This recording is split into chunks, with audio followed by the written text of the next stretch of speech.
तो सबसे पहले अरविंद जी, चुनाव कैसा चल रहा है दिल्ली का? दिल्ली वाले बताएंगे, वैसे अच्छा चल रहा है। दिल्ली के लोग कामों को याद कर रहे हैं और काम के नाम पे वोट देंगे। मैंने सवाल इसलिए भी पूछा क्योंकि मैं देख रही हूँ जहां भी जा रही हूँ, बीजेपी हो कांग्रेस हो, सबके निशाने पर एक आदमी है, अरविंद केजरीवाल। और अरविंद केजरीवाल के निशाने पर केवल एक आदमी है, अमित शाह। नहीं नहीं नहीं, आपने मेरी जितनी स्पीचेस सुनी, जितने वो सुने, कहीं मैंने किसी को गाली दी है? मैंने तो किसी का नाम भी नहीं लिया। मेरी डेली मैं 3 या 4 सभाएं अटेंड करता हूँ, इतने सारे इंटरव्यू देता हूँ। मैंने तो हमेशा ये कहा भी मैंने स्कूल बना दिए, अस्पताल बना दिए, बिजली दे दी, पानी दे दी, सड़कें बना दी, सीवर बना दिया, इसलिए वोट देना। और वो लोग केवल और केवल गालियां दे रहे हैं। आपने बिल्कुल सही कहा, उनके निशाने पे केवल केजरीवाल है। केजरीवाल ये, केजरीवाल भड़वा है, केजरीवाल ऐसा है, केजरीवाल। तो इससे गालियां देने से तो लोगों का भला नहीं होता ना, दिल्ली का भला नहीं होता गालियां देने से। तो एक तरफ गालियां देने वाली पार्टी है और एक तरफ काम करने वाली पार्टी है। जनता काम करने वाली पार्टी को पसंद कर रही है, जनता गाली देने वाली पार्टी को नहीं चाहती। लोकसभा चुनाव के दौरान प्रधानमंत्री मोदी भी एक लिस्ट गिना रहे थे कि मुझे गालियां दी जा रही हैं। अब विधानसभा चुनाव में आप कह रहे हैं आपको गालियां दी जा रही, क्यों दी जा रही हैं आपको गाली? वही बताएंगे गाली देने वाले, क्योंकि उनके पास काम का एजेंडा नहीं है। क्योंकि उनको, जब देखिए दिल्ली हाफ स्टेट है, तो आधा स्टेट आम आदमी पार्टी के पास है, आधा स्टेट बीजेपी के पास है। केंद्र में बीजेपी की सरकार है, एलजी साहब उनके हैं, 7 सांसद उनके हैं, केंद्र सरकार के पास अथाह पावर है, अथाह पैसा है। तो लोग उनसे पूछ रहे हैं भाई 10 साल में तुमने क्या काम किया? केजरीवाल तो अपने काम गिना रहा है कि मेरी आधी सरकार ने स्कूल बना दिए, अस्पताल बना दिए, बिजली, पानी, बसों यात्रा, तीर्थ यात्रा, इतने सारे काम कर दिए। तुम्हारी आधी सरकार थी और तुम्हारे पास इतना पैसा था, तुमने एक स्कूल बनाया, तुमने एक अस्पताल बनाया, तुमने कोई एक सड़क बनाई, तुमने कुछ काम किया दिल्ली के अंदर, तो क्यों वोट दें? फिर जब उनसे पूछते हैं अगले 5 साल क्या करोगे, फिर वो मुझे गालियां देने लग जाते हैं। तो गालियों से तो गालियां तो जनता पसंद नहीं करती। गालियों से किसी का घर थोड़ी चलेगा, गालियों से पेट थोड़ी बढ़ेगा। आप पर एक आरोप लग रहा है, आप दिल्ली वालों को बहुत डरा रहे हैं इस चुनाव में कि झाड़ू पर बटन नहीं दबाया, किसी और पर दबा दिया तो सारी सुविधाएं फुर्र हो जाएंगी। ऐसा मैं सचेत कर रहा हूं लोगों को, सही कर रहा हूं। आप देखो, आपने ये बहुत अच्छा प्रश्न पूछा, थोड़ा टाइम दीजिएगा मुझे। बीजेपी ने खुलेआम, बीजेपी ने और उसके नेताओं ने अलग अलग प्लेटफॉर्म्स पे ऐलान कर दिया है कि दिल्ली वालों को मिलने वाली 5 सुविधाएं बंद कर दी जाएंगी। फ्री शिक्षा बंद कर दी जाएगी, फ्री बस यात्रा बंद कर दी जाएगी, फ्री बिजली बंद कर दी जाएगी, मोहल्ला क्लिनिक बंद कर दिए जाएंगे, और एक 5वां क्या, फ्री पानी बंद कर दिया जाएगा। इन्होंने अलग अलग प्लेटफॉर्म्स के ऊपर बोला है। आप इनके 20 राज्यों में सरकार है, वहां फोन करके पूछ लो, कम से कम लोगों का 5,000 4,000 रुपये बिजली का बिल महीना आता है। अगर फ्री बिजली बंद कर दी तो 5,000 रुपये महीना लोगों का इस वजह से आ जाएगा।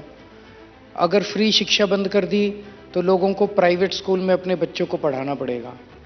मरे से मरे प्राइवेट स्कूल में भी एक बच्चे का 5,000 रुपये महीने का खर्चा तो आ ही जाता है। 2 बच्चे हैं तो 10,000 रुपये महीने का खर्चा, तो 10,000 स्कूल का खर्चा आना चालू हो जाएगा, 5,000 बिजली का। मोहल्ला क्लिनिक बंद कर दिए तो अगर आपको प्राइवेट डॉक्टर के पास जाना पड़ा, एक छोटी से छोटी बीमारी हो, प्राइवेट डॉक्टर 700-800 रुपये फीस रखवा लेता है, उस पर टेस्ट, उस पर दवाइयाँ, तो एक छोटी सी बीमारी का भी 2-2.5 हज़ार रुपये खर्चा आ जाता है। और अगर महीने में 2 बार जाना पड़ गया तो 5,000 रुपये, तो 20,000 हो गए। बस यात्रा के, एक महिला भी अगर है तो 2,500 रुपये बस यात्रा के और 2,500 रुपये पानी के, तो कम से कम 25,000 रुपये महीने की चपत लगेगी अगर कमल का बटन दबा दिया तो। ये डराना नहीं है अरविंद जी? डराना नहीं है, ये लोगों को कैलकुलेट, लोगों का बजट गड़बड़ा जाएगा। लोगों के पास पैसे नहीं है, कोई 15,000 रुपये महीने कमा रहा है, कोई 20,000, कोई 50,000 भी कमा रहा है, कोई 1 लाख रुपए महीने भी कमा रहा है, उसके पास 25,000 रुपये का एक्स्ट्रा बोझ जो है वो नहीं दे सकता। 25,000 कहाँ से लाएगा? और फिर फ्री बिजली केवल नहीं है, 24 घंटे बिजली दिल्ली में आती है। बीजेपी के 20 राज्यों में से एक भी राज्य में भी 24 घंटे बिजली नहीं आती। उत्तर प्रदेश में पूछ लो। तो फिर इन्वर्टर का भी खर्चा, जनरेटर खरीदने पड़ेंगे, इन्वर्टर खरीदने पड़ेंगे, लंबे लंबे पावर कट लगेंगे, गर्मी में सर्दी में बुरा हाल हो जाएगा लोगों का। क्या लोग ये चाहते हैं? तो फ्रीबीज जिस पर आपको घेरा गया, अब वही फ्रीबीज तो बीजेपी और कांग्रेस भी देने की बात कह रहे हैं, और आप कह रहे हैं वो सुविधाएं बंद कर देंगे। वो उन्होंने कहीं दी? वो तो कह रहे हैं देंगे। चुनाव में क्या देंगे, कहां देंगे, पहले दे के दिखाएं। उनकी नीयत नहीं है। उन्होंने 10 साल में बार बार हमने जो सुविधाएं दी उनको गालियां दी। केजरीवाल फ्री की रेवड़ी देता है, केजरीवाल फ्री की रेवड़ी देता है, फ्री की रेवड़ी गंदी है, फ्री की रेवड़ी लेनी नहीं चाहिए, फ्री की रेवड़ी देनी नहीं चाहिए। अब कह रहे हैं हम भी फ्री की रेवड़ी देंगे, तो अब कैसे यकीन करें जब तुमने 10 साल गालियां ही गालियां दी कि फ्री रेवड़ी गंदी, फ्री रेवड़ी गंदी, फ्री रेवड़ी गंदी। अब कह रहे हैं हम भी फ्री की रेवड़ी देंगे मार्केट में। आतिश जी, सवाल मेरा आपसे है कि आप लोगों ने जिस तरीके से राजनीति की शुरुआत की, उसमें कदम रखा, ईमानदारी का एक आपको टैग जरूर मिला, आपने कहा हम ईमानदार राजनीति करने आए। लेकिन इस चुनाव के प्रचार में जब मैं भी उतरी ग्राउंड पर, तो ये कहा जा रहा है, हर सेकंड लोगों को याद दिलाया जा रहा है कि भ्रष्टाचार के आरोप सर से पैर तक डूबे हुए हैं, उसमें जेल तक जाना पड़ा। यहाँ 3 लोग ऐसे मौजूद हैं जो जेल जाकर वापस आए हैं। तो ये चीजें लोगों के बीच सिंक इन हुई, आपको लगता है इस चुनाव में? प्रतिमा जी, मुझे बचपन से याद है, हम टीवी पे देखते थे जब सीबीआई की रेड्स होती थी, इन्वेस्टिगेटिंग एजेंसीज की रेड्स होती थी, तो लोगों के घरों से क्या मिलता था? कैश के ढेर मिलते थे। ये एजेंसीज उनकी रंगोली बनाती थी, कैश से सी लिखती थी, बी लिखती थी, आई लिखती थी। सोने के बिस्किट मिलते थे, प्रॉपर्टी के कागज मिलते थे कि किसी ने ड्राइवर के नाम पे, किसी ने नौकर के नाम पे, किसी ने कुत्ते के नाम पर भी प्रॉपर्टी बनाई होती थी। शेल कंपनीज के कागज मिलते थे। ये होता था भ्रष्टाचार का प्रोसीड्स ऑफ क्राइम। आम आदमी पार्टी के हर नेता के घर पर रेड हो गई, हमारे नेताओं के ऑफिसेज में रेड हो गई, लॉकर में रेड हो गई, पैतृक गांव में रेड हो गई। सारे प्रयास के बाद भी भारतीय जनता पार्टी को भ्रष्टाचार का 1 रुपया भी नहीं मिला, 1 रुपया नहीं मिला। आपको पता है, मनीष जी के जब पता चला सीबीआई को कि मनीष जी के पास लॉकर है, तो वो बड़े खुश होकर वहां पे गए थे रेड करने के लिए। क्या मिला वहां पर? जब इनका बेटा पैदा हुआ था, किसी ने उसको एक चांदी का झुंझुना दिया था, झुंझुना मिला लॉकर के अंदर।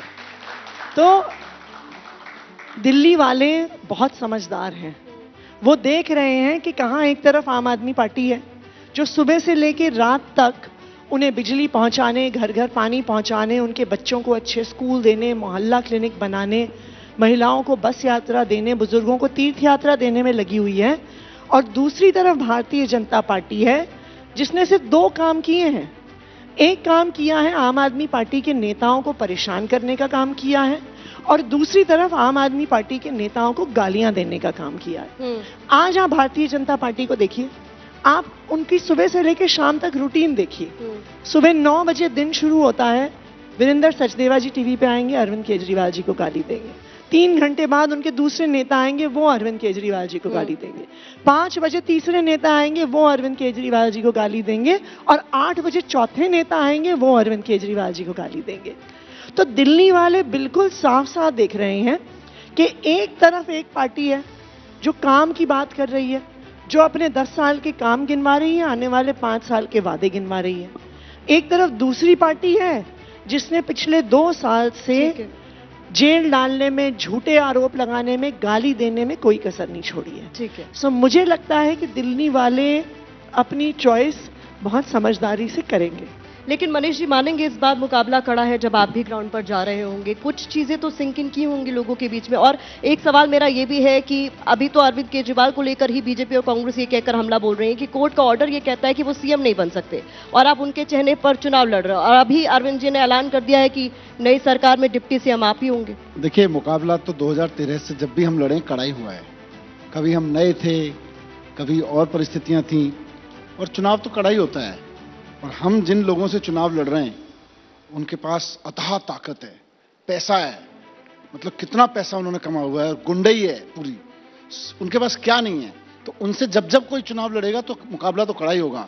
लेकिन जब जब जुनून और सच्चाई के साथ कोई लड़ा है तो जीत तो जुनून और सच्चाई की हुई है, ईमानदारी की हुई है।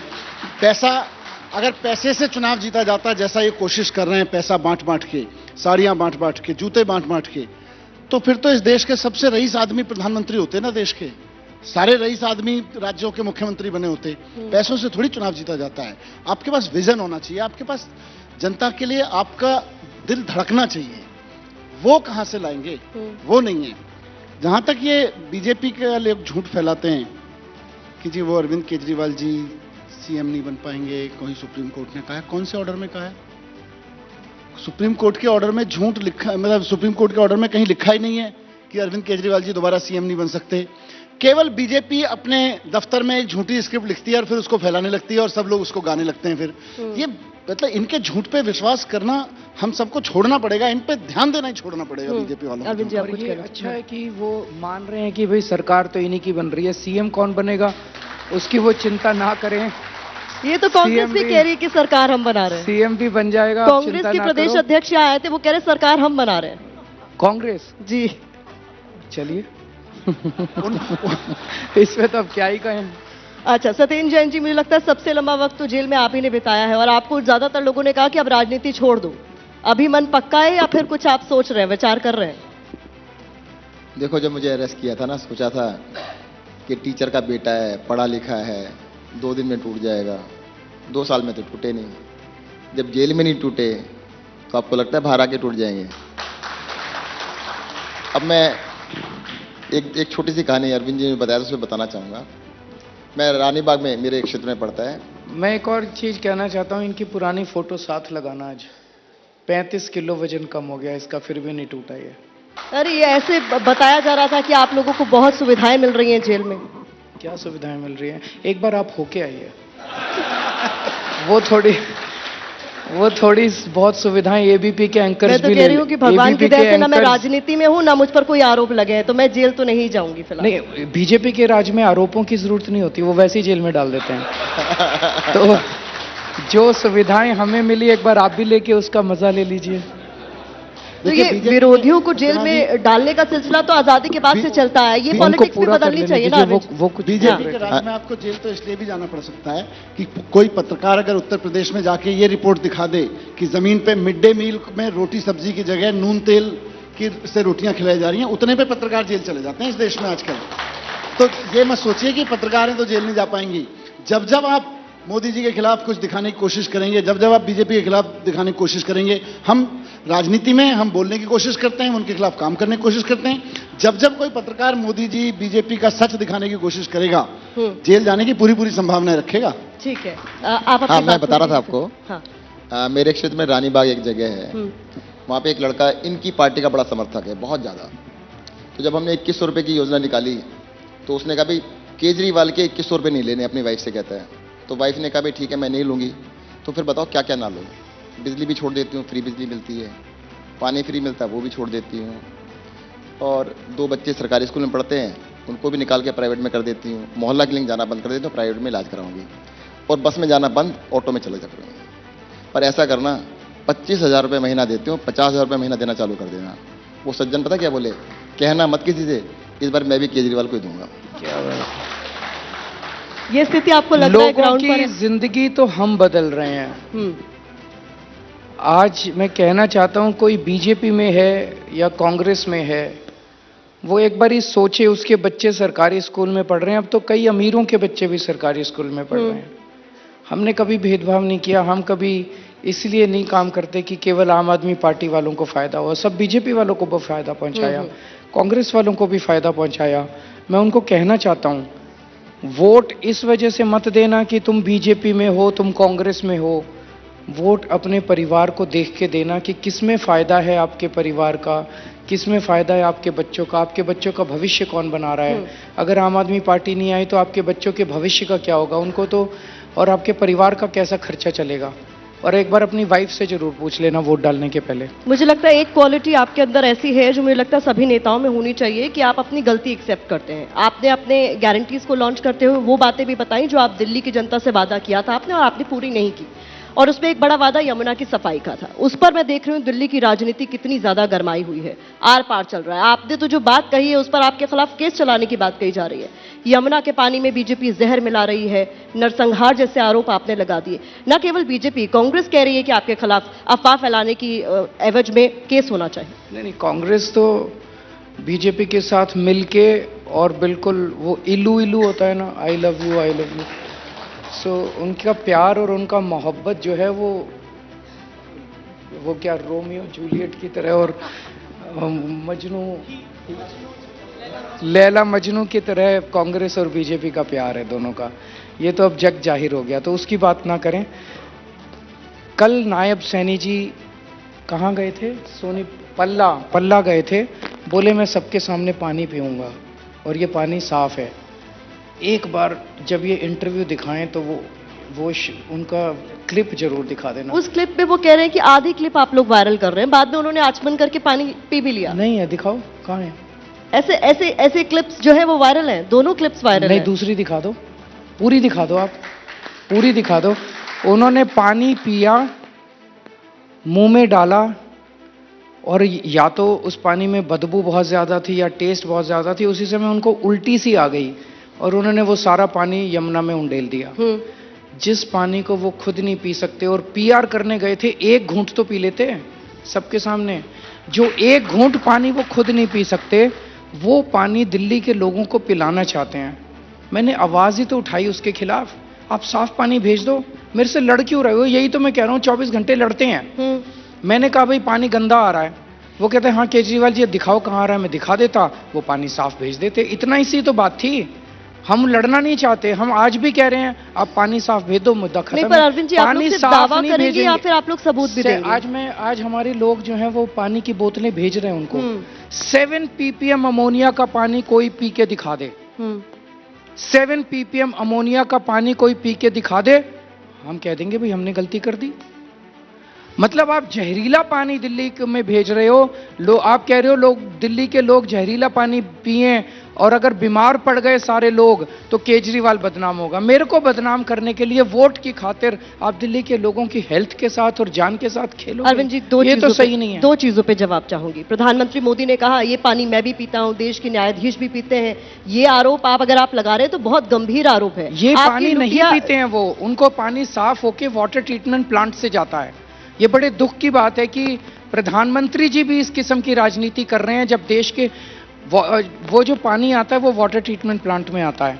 वाटर ट्रीटमेंट प्लांट में जब अमोनिया बहुत ज़्यादा हो जाता है तो उसको डाइल्यूशन करना पड़ता है और 30-40% पानी की प्रोडक्शन कम हो जाती है। वो साफ करने के बाद पानी भेजा जाता है। तो प्रधानमंत्री जी कहते हैं मैं तो यमुना का पानी पी रहा हूँ। अरे नायब सैनी नहीं पी पाया, प्रधानमंत्री जी कहाँ से पी लेंगे? आज मैं एक बोतल प्रधानमंत्री जी को भी भेज दूंगा। अभी हमने कई बोतलें बनाई हैं 7 ppm पानी की, सबको भेज रहे हैं इनके नेताओं को। कोई टीवी चैनल पे आके 7 ppm अमोनिया का पानी पी के दिखा दे, मैं मान जाऊंगा। नहीं अरविंद जी, भाई अगर 7 ppm अमोनिया जहर नहीं होता तो और क्या जहर होता है? क्या हम इस टेक्निकल, वो कहते हैं नहीं जहर नहीं होता, इससे तो कैंसर होता है। तो कैंसर क्या मरने से कम है? ये क्या डिबेट चल रहा है? 7 ppm अमोनिया का पानी अब दिल्ली को भेजोगे और कहोगे, मैं अगर कहता हूं मेरे दिल्ली वालों को साफ पानी दो, कहते हैं केजरीवाल राजनीति कर रहा है। राजनीति मैं कर रहा हूं, राजनीति तुम कर रहे हो यार। नहीं, मैं सवाल इसलिए पूछ रही हूं आपसे क्योंकि आपका कंसर्न जेन्युइन है, किसी को भी गंदा दूषित पानी नहीं मिलना चाहिए। लेकिन अमोनिया का लेवल यमुना में इससे पहले भी बढ़ा है, कई बार बढ़ा है, ऐसी रिपोर्ट्स है। इस टाइमिंग को लेकर सवाल पूछा जा रहा है कि इस जहर की बात, नरसंहार की बात आप लोगों ने भी इसलिए की क्योंकि ये पॉलिटिकली सूट कर रहा था, इसकी टाइमिंग को लेकर ये सवाल पूछा जा रहा है। प्रतिमा जी, ये बिल्कुल सही बात है कि अमोनिया का लेवल कई बार बढ़ा है। 1 ppm तक का नॉर्मल अमोनिया माना जाता है जो वाटर ट्रीटमेंट प्लांट में ट्रीट हो जाता है जी। वो 2 ppm पहुंच जाता है, हम डाइल्यूट कर देते हैं, हम एक्स्ट्रा पानी डाल देते हैं, 3 पहुंच जाता है। लेकिन आप पिछले 10 साल का डेटा उठा के देख लीजिए, कभी भी 4 ppm अमोनिया से ज्यादा हरियाणा में यमुना में नहीं आया। ऐसा कैसे हो गया कि दिल्ली चुनाव से 10 दिन पहले 1 ppm से 2 ppm से बढ़ के 5 ppm, 6 ppm, 7 ppm अमोनिया तक पानी पहुंच जाता है? क्या लगा था उन्हें? हमारे पास 2 ऑप्शन थे, हम या तो दिल्ली वालों का पानी रोक दें या उनको जहरीला पानी दे दें। तो हरियाणा ने, भारतीय जनता पार्टी की सरकार ने बिल्कुल साजिश रची। ये मुझे बताइए कैसे हो गया कि 5 दिन पहले तक 7 ppm का पानी आ रहा था, अरविंद जी ने मुद्दा उठाया, उसके बाद अमोनिया कम हो गया। अब आप देखिए अगर ठीक हो गया, आज जैसे हमने शोर किया ठीक हो गया। तो कौन डाल रहा था अमोनिया? अचानक कैसे अपने आप आ गया और अपने आप ठीक थोड़ी हो गया? कौन डाल रहा था यमुना के अंदर गंदा पानी? साजिशन हुआ ये आप ऑब्वियसली। और ये मतलब हमने शोर करने के पहले, आतिशी जी बताइए आपने कितनी बार हरियाणा सीएम से बात की? पहले फोन पे आए, 4-5 बार उन्होंने बात की, उसके बाद फोन पे आना बंद कर दिया नायब सैनी साहब ने। तो इसका मतलब साजिश रच रहे थे। फोन पे आना क्यों बंद कर दिया उन्होंने? एक सीएम, भाई बातचीत से ही समाधान निकलेगा। अगर उनकी नीयत खराब नहीं थी, इन्होंने 3-4 बार फोन किया, फोन पे आया, इन्होंने कहा जी पानी गंदा आ रहा है, प्लीज ठीक कर दीजिए, पानी गंदा आ रहा है, प्लीज ठीक कर दीजिए। हाँ मैं करा रहा हूँ, हाँ मैं करा रहा हूँ। उसके बाद उन्होंने फोन पे आना बंद कर दिया। अगले दिन इन्होंने फोन किया जब 3 या 4 था, फिर 5 हो गया, फिर 6 हो गया, फिर 7 हो गया, तब इनके पास कोई चारा नहीं बचा जनता के बीच में जाने के सिवा। ठीक है, आपने इलू इलू एक टर्म का इस्तेमाल किया। इससे जुड़ा हुआ मेरा सवाल ये है कि इंडिया गठबंधन, राहुल गांधी, इसके साथ आपका भविष्य क्या रहने वाला है, ये जनता जनार्दन भी जानना चाहती है। क्योंकि लोकसभा चुनाव में हम साथ साथ हैं, विधानसभा चुनाव में हम आपके हैं कौन, ये रिश्ता क्या कहलाता है? आप मेरे से पूछिए राहुल गांधी जी से मेरा भविष्य क्या है। मेरा भविष्य मेरी बीवी के साथ है यार। मैंने उनसे कोई शादी नहीं की है राहुल गांधी जी से कि आप उनके साथ मेरा भविष्य ढूंढ रही हैं। उनके साथ मेरा कोई भविष्य नहीं है। मेरा भविष्य दिल्ली की जनता के साथ है। मेरा भविष्य देश के 140 करोड़ लोगों के साथ है। इंडिया गठबंधन के आप लोग साथी हैं, लेकिन विधानसभा चुनाव में जिस तरीके से प्रहार आप पर राहुल गांधी कर रहे हैं, ये एक्सपेक्टेड था? क्योंकि दिल्ली कांग्रेस के नेता तो बोलते रहे हैं आप लोगों को लेकर, आपकी पार्टी को लेकर। उनसे पूछिए उनकी क्या मजबूरियां हैं। कुछ तो रहा होगा, कुछ तो मजबूरी रही होगी। राहुल गांधी जी की कुछ तो मजबूरी रही होंगी कि दिल्ली के चुनाव में आके जिस तरह से भारतीय जनता पार्टी की भाषा इस्तेमाल कर रहे हैं, ऐसे यूं थोड़ी हो। मतलब आप इसको कह रहे हैं कि मजबूरी का नाम आप इसको दे रहे हैं? मजबूरी में ही कहा है उन्होंने जो भी कहा है।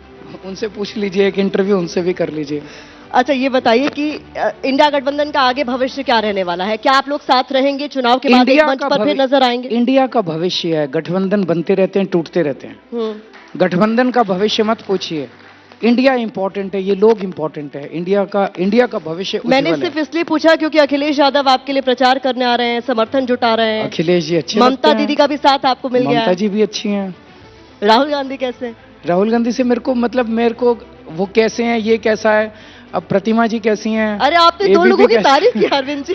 तो जो अच्छे लगे मैंने बता दिया, बस अब सबके बारे में मत पूछिए। अच्छा, महाकुंभ में जाने का विचार है आपका? जाएंगे, जरूर जाएंगे। आप जाएंगे महाकुंभ में? महाकुंभ में भगदड़ भी हुई जिसको लेकर खबर सामने आई, और उस पर जब सवाल उठाया गया, कई सारे विपक्ष के नेताओं ने उस पर सवाल उठाया, तो बीजेपी की तरफ से सनातन विरोधी जैसे टर्म्स का इस्तेमाल होने लगा। हर चीज में बीजेपी राजनीति करती है। राजनीति हर चीज में नहीं करनी चाहिए, शोभा नहीं देती है। इतने लोगों की मौत हो गई, ये दुर्भाग्यपूर्ण है।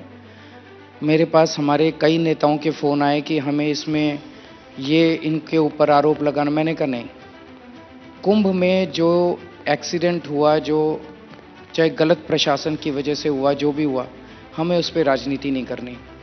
बीजेपी राजनीति कर रही है, बीजेपी को राजनीति मुबारक हो। हमें देश से प्यार है, हमें देश के लोगों से प्यार है। मनीष जी, एक शिकायत जो इस दौरान बहुत सारी जनता ने की, वो वीआईपी कल्चर को लेकर की।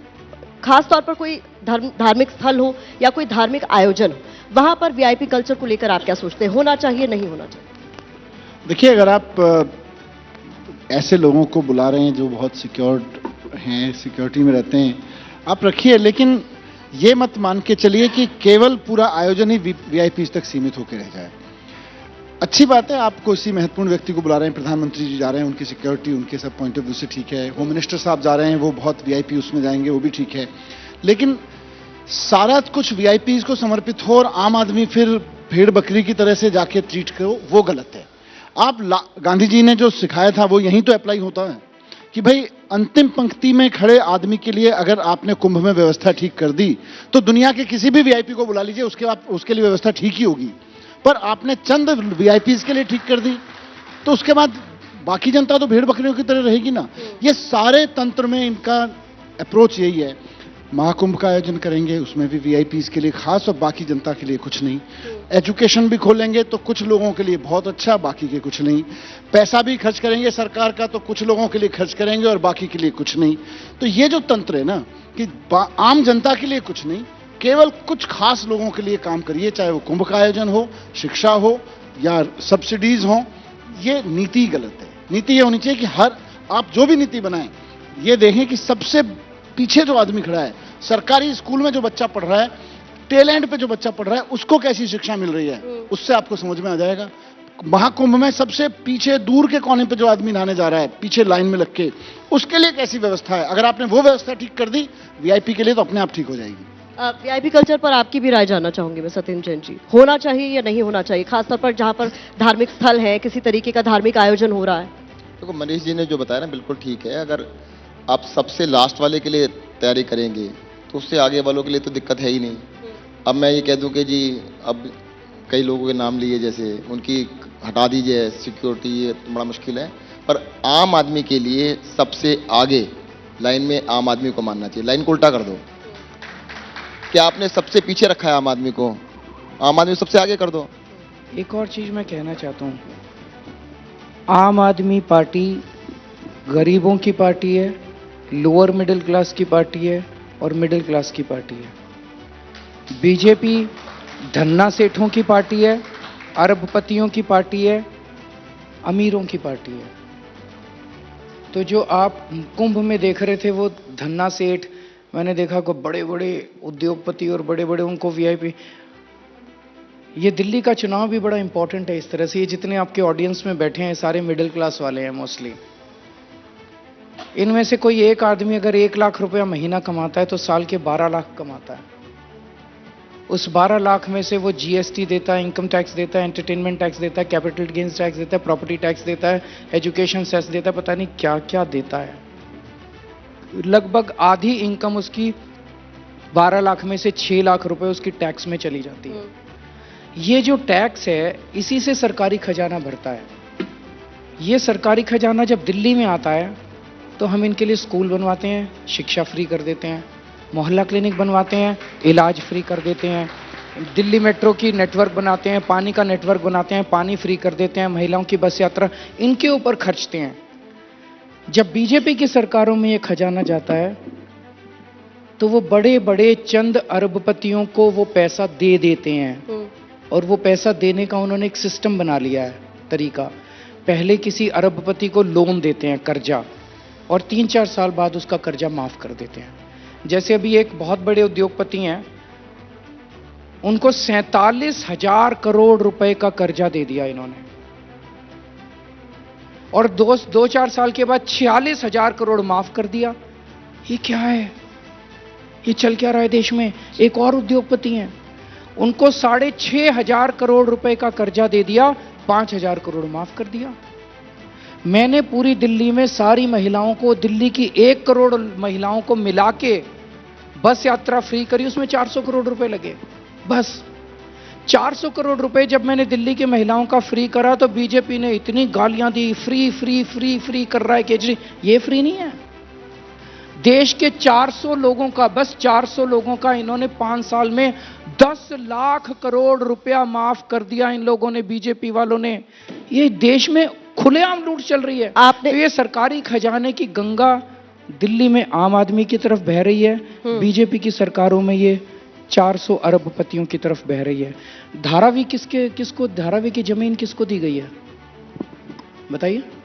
आप उद्योगपति धारावी की जमीन किसको दी गई है? आप उद्योगपतियों धारावी की जमीन किसको दी गई है? किसको दी गई है धारावी की? जरा जोर से बोल दिए माइक में। किसको दी गई है? बोलिए अरविंद जी, आप भी बोलिए, खुलकर बोलिए।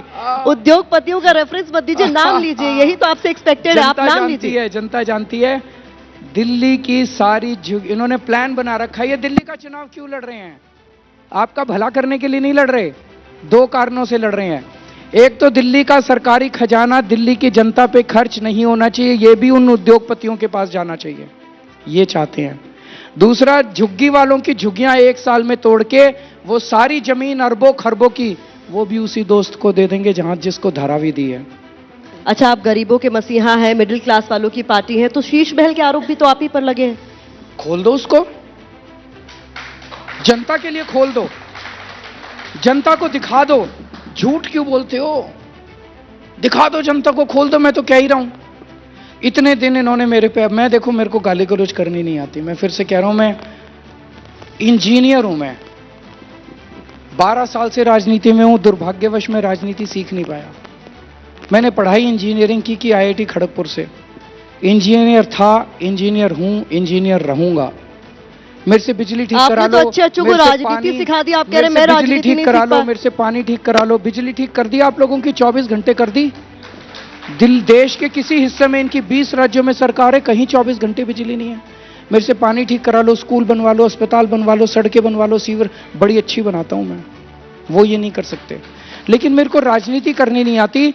आपने कहा शीश महल की बात, सीएम रेजिडेंस की बात, कई दिन इन्होंने उठाया। ये लोग मेरे को कहते रहे कि हमें मैंने कहा नहीं, हमें गाली गलौज नहीं करनी, हमें इस मुद्दे पे चुनाव नहीं लड़ना, हमें जनता के मुद्दे पे। पर ये माने ही नहीं। अब ऐसे लगने लगे ये चुनाव इसी मुद्दे पे। तब हमने एक दिन एक ही लाइन बोली, हमने कहा खोल दो, जनता को दिखा दो। भाग गए सारे बीजेपी वाले, अब शक्ल नहीं दिखा रहे अपने बीजेपी। पुलिस लगा दी, सौरभ भारद्वाज, संजय सिंह गए, बोले जनता को दिखा दो, सारे टीवी कैमरा अंदर घुसा दो। भाग गए बीजेपी वाले, पुलिस लगा दी, अंदर कोई नहीं जाएगा। ये क्या है? ऐसे राजनीति होगी? झूठ झूठ झूठ झूठ, गाली गाली गाली गाली, ये चल क्या रहा है? सोने के कमोड, स्विमिंग पूल, पता नहीं क्या। कहां है सोने के स्विमिंग पूल? कहां है सोने की टॉयलेट? कहां है? वो राजमहल में है, शीश महल में नहीं है। आप कुछ कह रहे थे? मैं कह रही थी प्रतिमा जी, मैंने भी ये सुना है कि जो प्रधानमंत्री आवास है वहां पे एक 300 करोड़ का कालीन है जो सोने के धागे से बना हुआ है, मिडल ईस्ट के किसी देश से आया है। आप बुलाइए भारतीय जनता पार्टी के किसी नेता से, पूछिए कहां से आया है। हम तो ये भी कह रहे हैं खोल दीजिए सीएम आवास और साथ में खोल दीजिए पीएम आवास। तो ये मुद्दा देश को आप लोगों ने, देखने आदित्य, दीजिए। सवाल एक ये और भी है बात, कि ये मुद्दा आप प्रतिमा लोगों ने जी, पहले क्यों नहीं उठाया कि ऐसा कुछ हो रहा है? क्योंकि शीश महल के तो जवाब- मैं नहीं करना चाहते थे। अच्छा, वो दिल्ली की राजनीति का फोकस स्कूल, अस्पताल, बिजली, पानी से हटाना चाहते हैं। कहते हैं आ जाओ गालियां देते हैं, आ जाओ गालियां देते हैं। हम कहते हैं आ जाओ स्कूल की बात करते हैं, तो उनको वो स्कूल की बात ही नहीं। और वो कहते हैं आ जाओ, वो उनका क्षेत्र है राजनीति का, उन्हें गालियां बड़ी अच्छी आती है। हमारे माँ बाप ने गाली देना सिखाया नहीं है। तो कह रहे पंजाब की पूरी मशीनरी लगा रखी है आप लोगों ने। कहाँ लगा रखी है? यही आरोप लगा रहे हैं आप पे? लगाते। आप बीजेपी वालों को सीरियसली क्यों लेते हैं? आपके प्रतिद्वंदी है, तो जो कह रहे हैं मैं सवाल आपसे पूछ- जनता के मुद्दों को उठाइए। देखिए, आपका एबीपी चैनल देश का लगभग सबसे बड़ा चैनल है। पिछले आधे घंटे में हम लोगों ने जनता के मुद्दों की बात नहीं करी, बीजेपी के मुद्दों की बात करी। बीजेपी के मुद्दों से देश का समाधान नहीं हो सकता, जनता के मुद्दों से देश का समाधान होगा। चलिए जनता के मुद्दों पर आते हैं। सीवर को लेकर बहुत शिकायत है, कूड़े को लेकर बहुत शिकायत है। जब मैं ग्राउंड पर गई हूं तो लोगों ने वो बात कही है, और आपने भी ये एड्रेस किया था कि ऐसे कुछ काम है जो नहीं हो पाए। क्यों नहीं हो पाए? जैसे ये 3 काम मैं बताना चाहूंगा। 2020 में मैंने कहा था 24 घंटे पानी दे दूंगा, साफ पानी दे दूंगा, यमुना साफ कर दूंगा, और दिल्ली की सड़कों को शानदार यूरोपियन स्टैंडर्ड का बना दूंगा। और भी कई सारी बातें कही थी, वो पूरी हो गई। ये 3 रह गई। ये 3 बहुत बड़े काम हैं, इसमें हमारी पूरी टीम की जरूरत है। मैं अकेला नहीं कर सकता। कुछ चीजें सतिंदर जैन के दिमाग में थी, कुछ मनीष जी के दिमाग में थी। तो पहले 2.5 साल कोरोना हो गया, उसके बाद पहले सतिंदर जी को जेल में डाल दिया, फिर उन्होंने मनीष सिसोदिया जी को जेल में डाल दिया, संजय सिंह को जेल में डाल दिया, मुझे जेल में।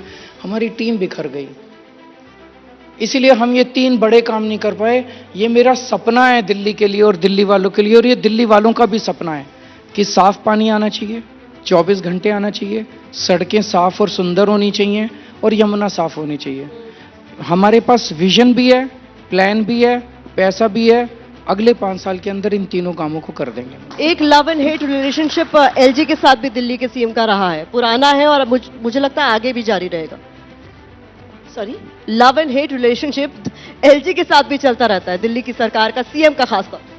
देखिए, हम तो यही कहेंगे, हम तो दिल्ली के लोगों के लिए काम करना चाहते हैं, और हमने तो हमेशा कोशिश करी है कि जो हमें मदद कर सकता है, चाहे एलजी साहब हो, चाहे बीजेपी की केंद्र सरकार हो, चाहे दिल्ली के लोग हो, कोई भी हमारी मदद करेगा दिल्ली को बेहतर बनाने में, हम उनकी मदद लेने को तैयार हैं। लेकिन दुख की बात यह है कि एलजी साहब एक संवैधानिक पद पे बैठे हुए हैं। वो भारतीय जनता पार्टी के प्रवक्ता नहीं हैं, लेकिन जिस तरह से पिछले 1.5-2 साल में उन्होंने भारतीय जनता पार्टी के प्रवक्ता की भूमिका निभाई है, जिस तरह की वो चिट्ठियां लिखते हैं, जिस तरह की वो भाषा बोलते हैं, मुझे लगता है कि संवैधानिक पद पे बैठे हुए व्यक्ति के लिए वो उपयुक्त नहीं है। हम तो आज भी चाहेंगे एलजी साहब के साथ मिलकर दिल्ली वालों का काम हो। अच्छा, वो हमें मदद ना करें, लेकिन जो उनका काम है, उनका एक काम है दिल्ली में केंद्र सरकार का और उनके नुमाइंदे जो हैं एलजी साहब, कि दिल्ली को अच्छी सुरक्षा व्यवस्था दे दें। आज आप देखिए उनके पास जो एक काम है दिल्ली की लॉ एंड ऑर्डर को मेंटेन करना, उसका इतना बुरा हाल हो गया।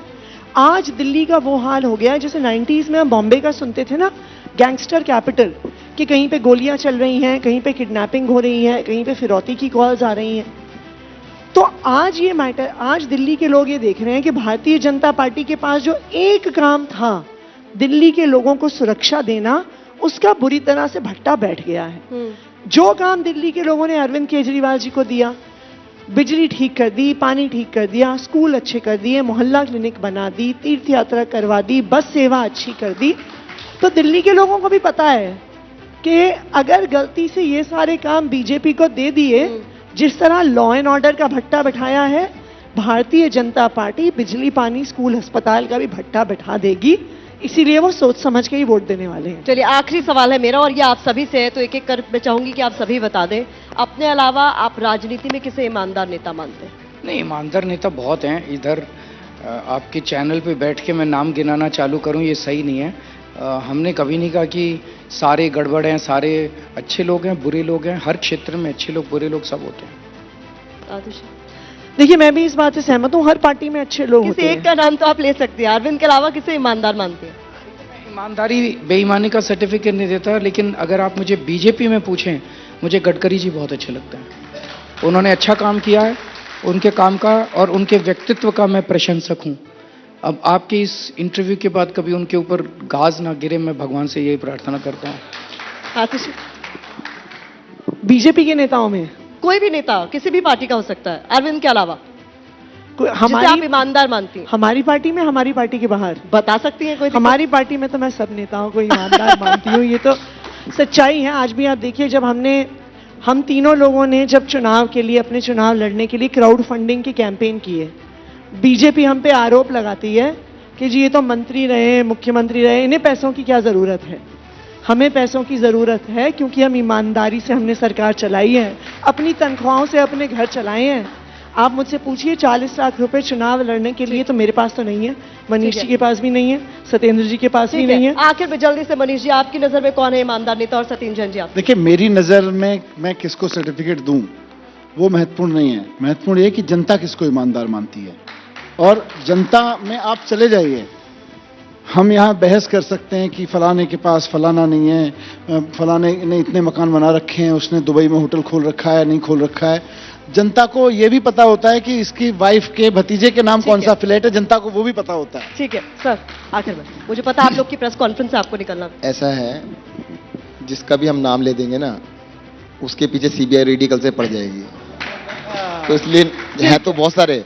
ठीक है, अब एक का नाम अरविंद जी ने लिया है, अब मैं तो दुआ करूंगा किसी और का नाम हम ना ले तो अच्छा है।